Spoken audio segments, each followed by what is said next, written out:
PM Modi elections के समय तो चर्चा में रहेंगे, ये अनुमान सबको था, पर शायद ये अनुमान नहीं था कि अपने एक हेट स्पीच के कारण वे इतनी सुर्खियां इस लोकसभा इलेक्शंस में इकट्ठा कर लेंगे। इस हेट स्पीच ने देश में ऐसा तहलका मचा दिया है कि लोग ईसीआई से लेकर सुप्रीम कोर्ट और हाई कोर्ट्स में पीएम मोदी के खिलाफ केस फाइल कर रहे हैं। कोई उनसे अपोलोजाइज करने को कह रहा है तो कोई उन्हें डिस्क्वालीफाई करने की बात, और किसी किसी की उंगलियां तो ईसीआई के खिलाफ भी उठी है कि उन्होंने अभी तक इस मामले में एक ढंग का एक्शन पीएम मोदी के खिलाफ कैसे नहीं लिया है। इसी के बीच ईसीआई ने अभी बीते दिन मॉडल कोड ऑफ कंडक्ट के 2 महीने पूरे होने पर एक स्टेटस रिपोर्ट प्रोवाइड की है, ये दिखाते हुए कि उन्होंने आखिर किस पॉलिटिकल पार्टी के खिलाफ क्या एक्शंस लिए हैं। इस रिपोर्ट की एक डिटेल चर्चा हम इस वीडियो में जरूर करेंगे, पर उससे पहले जो न्यूज पीएम नरेंद्र मोदी ने अभी हाल ही में शेयर की है, उसने एक अलग कंट्रोवर्सी क्रिएट कर दी है। असल में जिस हेट स्पीच की वजह से कई लोग पीएम मोदी के खिलाफ दिखे थे, जिसमें उन्होंने मुसलमानों के खिलाफ अपमानजनक बातें कही है, कि मसले पर अब चुप्पी तोड़ते हुए पीएम मोदी ने कहा है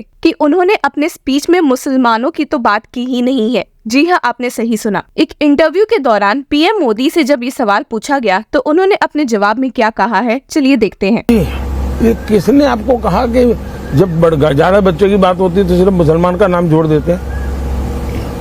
क्यों मुसलमान के साथ अन्याय करते हैं आप? हमारे यहाँ गरीब परिवारों में भी ये हाल है जी, उनके बच्चों को पढ़ा नहीं पा रहे हैं।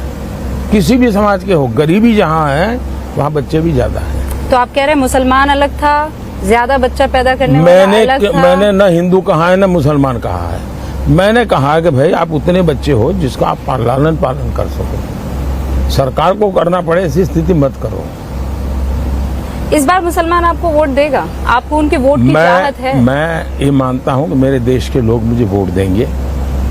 मैं जिस दिन हिंदू मुसलमान करूँगा ना, उस दिन मैं सार्वजनिक जीवन में रहने योग्य नहीं रहूंगा, और मैं हिंदू मुसलमान नहीं करूंगा, ये मेरा संकल्प। जहां लोग ये सुनकर शॉक्ड हुए थे, वहीं वे इस मामले में इलेक्शन कमीशन ऑफ इंडिया के कंडक्ट से भी काफी गुस्सा दिखे हैं कि इतना सब होने के बावजूद भी उन्होंने इस मामले में एक ढंग का एक्शन बीजेपी और स्पेशली पीएम मोदी के खिलाफ कैसे नहीं लिया है। हालांकि आपको बता दें कि chief election commissioner Rajiv Kumar ने एक प्रेस कॉन्फ्रेंस में स्टेटस रिपोर्ट देते हुए कहा है कि अब तक मॉडल कोड ऑफ कंडक्ट के लागू होने के 2 महीने के अंदर उनके पास करीबन 425 major complaints excluding canvassing related और clarificatory complaints have been filed by various political parties and candidates at the level of ECI and CEOs. जी हाँ, आपने सही सुना, और इससे भी ज्यादा आप ईसीआई की फुर्ती देखकर चौंक जाएंगे, जिन्होंने 400 केसेस को कंप्लीट करते हुए डिसमिस भी कर दिया है। इसमें से आपको बता दें कि करीबन 170, 95 एंड 160 कंप्लेंट्स वो filed by INC, BJP and others respectively, और जिसमें से आधे पर जांच भी शुरू हो चुकी है। यही नहीं बल्कि पीएम नरेंद्र मोदी के हेट स्पीच से जुड़े जिस मामले में ईसीआई ने बीजेपी प्रेसिडेंट जेपी नड्डा को नोटिस इशू किया था, उस केस में उन्हें एक रिप्लाई भी मिल चुका है। हालांकि इस केस में ईसीआई को बड़ा बैकलैश सहना पड़ा था, क्योंकि एक तो पहले उन्होंने इस मामले में बहुत लेट से नोटिस इशू किया है, और उस पे से भी ये नोटिस पीएम मोदी को इशू नहीं हुआ है। और आप सुनकर चौंक भी जाएंगे कि इस नोटिस में पीएम मोदी का नाम तक मेंशन नहीं है। The complaints attached to the notice, however, were those of the Congress against mister Modi's malicious election speech delivered at Banswara, Rajasthan, along with complaints from other parties such as the Communist Party of India, Marxist। हालांकि इस new method और process को समझाते हुए chief election commissioner Rajiv Kumar ने press conference में कहा था, In the past, the Commission has been issuing notices to individual leaders who had committed violations of MCC.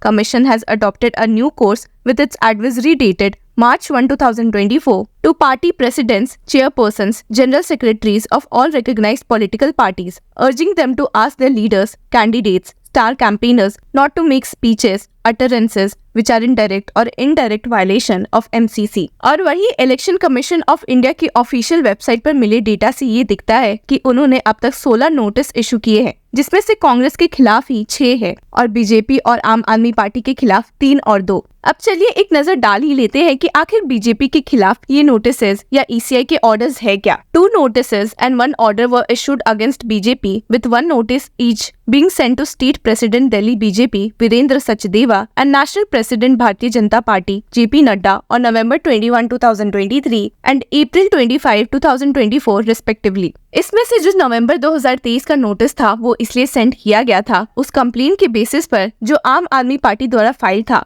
that BJP Delhi's social media handle had posted morphed images and videos to ruin the image of Aam Aadmi Party chief Arvind Kejriwal. ये तो बात हुई नवंबर की, और चलिए अब बात करते हैं अप्रैल 2024 में कौन सा नोटिस इशू हुआ है। ये नोटिस पीएम मोदी के बंसवारा स्पीच के बाद इशू हुआ था, in which he referred to Muslims as infiltrators and those having more children, and accused Congress of contriving to take away the wealth of Hindus to redistribute it to Muslims। इस मामले में election commission of India के पास कई ज्यादा complaints आई थी, और जिसके बाद उन्होंने इस केस में बीजेपी प्रेसिडेंट जेपी नड्डा को एक नोटिस इशू किया था, और जिसका ही अब जाकर रिप्लाई भी मिल चुका है। अब बात करते हैं ईसीआई द्वारा ऑर्डर की, which was issued on May 7, 2024, जिसमें ECI asked X, formerly Twitter, to take down the video uploaded on the X by the account of Karnataka BJP targeting the minority and claiming that Rahul Gandhi and Chief Minister Siddaramaiah were giving funds to people from minority communities। The Karnataka BJP has however escaped from being served a notice by the ECI।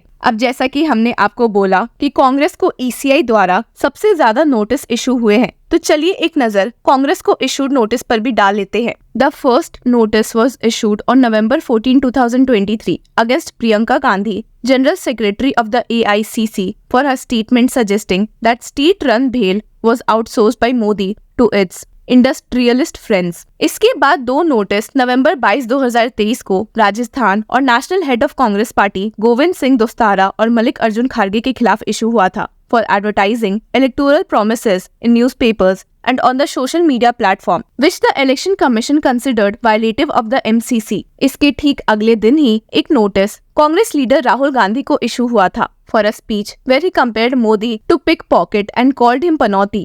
ECI flagged his speech as violative of MCC section 123 subsection 2 of the Representation of the People Act 1951 and EC advisory। और अप्रैल 25, 2024 को INC president received another notice, this time against the remarks made by Rahul Gandhi and Mallikarjun खड़गे, the president of the INC। The BJP complaint alleged that the speeches delivered by Gandhi in Kottayam, Kerala and Tamil Nadu falsely accused BJP of promoting the idea of one language and one religion, giving the impression that BJP is against the people and culture of Kerala and Tamil Nadu। और इसके साथ ही BJP ने खड़गे के उस speech के खिलाफ भी कंप्लेंट फाइल किया था, जिसमें खड़गे ने कहा कि उनके लोअर केस, और इसके साथ ही बीजेपी ने खड़गे के उस स्पीच के खिलाफ भी कंप्लेंट फाइल किया था, जिसमें खड़गे ने कहा था कि उनके लोअर कास्ट स्टेटस की वजह से उन्हें राम मंदिर के प्राण प्रतिष्ठा सेरेमनी में नहीं इनवाइट किया गया था। The sixth complaint was received on April 26, 2024 on the complaint filed by BRS member alleging that Congress made unsubstantiated allegations against BRS party and party member KT Rama Rao। The ECI noted that it strongly censors the said misconduct। अब देखना ये है कि इतने legal notices और complaints के बाद भी इलेक्शन कमीशन ऑफ इंडिया इस मामले में कोई और एक्शन लेती है या नहीं। आपको बता दें कि इलेक्शंस की वोटिंग प्रोसेस में केवल सिर्फ 15 दिन और बाकी है, तो देखते हैं कि क्या इन 15 दिनों में और कोई नई हलचल या उथल पुथल देखने को मिल सकती है। Till then keep following law चक्रा।